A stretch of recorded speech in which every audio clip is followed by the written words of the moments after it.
Саламатсыздар ма, құрметті оқушылар. Бүгін біз алгебра 7-ші сынып 6-40 есепті шығарамыз. Бұл жерде бөлшек пен бүтін өрнектің қосындысы немесе айырмасы түріндеріз. Яғни мынаны бөлшекті ажыратып жазыңдар дейді. Енді бөлшектің бөлімін x бөлінген с квадрат қосу с квадрат бөлінген с квадрат деп міне осылай бөлуге болады. Өйткені ортақ бөлімге с квадратты берсек, мынаған бір цеті, мынаған бір цеті, мынау өзі шығады. Сонда мынаны x бөлінген с квадрат қосу с квадрат бөлінген с квадрат деп жазуға болады. Міне осылай бөлшекті айыруға болады. Енді мына жерде x бөлінген с квадраттың өзі қалады. Мына жерге с квадратқа бөлсек 1 болады. Сонда мына бөлшекті міне осы түрде жазуға болады екен. Оны қалай дәлелдейміз? Енді тексерейік. Тексерейік, мына екі бөлшекті қосайық. X бөлінген с квадрат плюс 1. Енді бұл екі бөлшекті қосу үшін бөлшектің бөлімінде 1 бар деп есептейміз. Ортақ бөліміміз с квадрат болады. Мұнда 1 цет, мұнда с квадрат цет. Сонда x-ке с квадратты қоссақ, бәрібір сол жаңағы бастапқы x плюс с квадрат бөлінген с квадрат шығады екен. Үшінші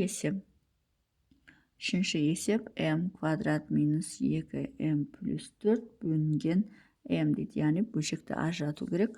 Барлығын былай ажырату. m квадрат бөлінген m. Мына жер азайту болғандықтан минус 2m бөлінген m. Мына жер қосу болғандықтан 4 бөлінген m деп міне осылай жеке-жеке жазып алуға болады. Енді қысқартайық. m квадрат пен m қысқарып бізде m қалады.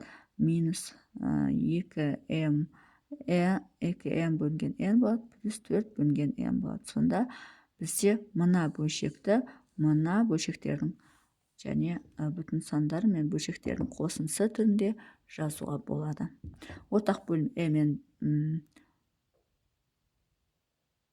ғой мынау. Мынау да m. Сонда мынау қысқарып кетеді бізде m минус 2 плюс 4 бөлінген m. Осы түрде жазуға болады. Ортақ бөлім m берсек, мынаған да m цет, мынаған да m цет, мынау m квадрат минус 2m плюс 4 бөлінген m болады. m екен. Мен шатасып кетіппін. Мен қысқарып, сонда осы түрде жазуға болады екен. Бұл үшіншісі. Енді төртіншісін шығарамыз.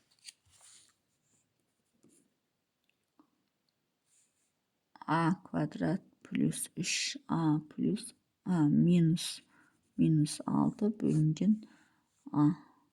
Яғни жеке-жеке жазатын болса, a квадрат бөлінген a плюс 3a бөлінген a минус 6 бөлінген a деп осылай жеке-жеке жазып алуға болады. a квадрат пен a қысқарып бізде a қалады. 3a мен a қысқарып бізде плюс 3 болады. Минус 6 бөлінген a. Сонда осы түрдегі бүтін сан мен бөлшектердің қосындысы түрінде жазуға болады. Міне бізде осылай. Бірінші есептің, екінші есептің жауабы, үшінші есеп, бізде төртінші есептің жауабы. Сонымен есептің шығар жолы осындай.